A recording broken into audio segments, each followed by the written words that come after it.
દુનિયાને ફૂગાય એવું જ નથી. આ આમની આણીઓ કાઢતા છે ને આ કામ સારું થયું ને પછી ઈવડા ઈ નહીં પાછા વખાણ કરતા છે કે આવડા એમને મહેનત હારી કરીએ. તું જ લોહી પીતો જ ના હજી આથી સારું નથી થાય એવું.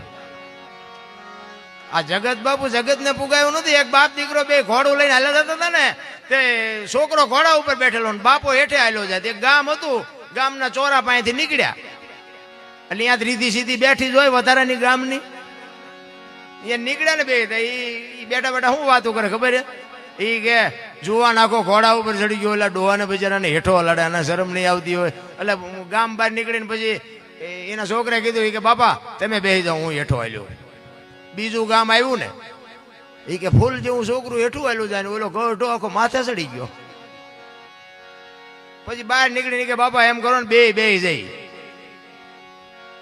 બે ગયા. ત્રીજું ગામ આવ્યું ને ગામને છે દયા જેવો સાંટો બે સોંટ્યા ઘોડામાં બેન બે બહાર નીકળી કે એક કામ કરી કે બાપા હું એ કે ઘોડું ભલે હાલ્યું આવે કે આપણે હેઠા હાલ્યા દઈએ. ચોથું ગામ આવ્યું ને કે આ ટાંટિયા શું કામ તોડતા ઘોડું શું કામ રાખ્યું છે. હવે આને તમે પૂગી શકો. આ જગત છે મારા રામ.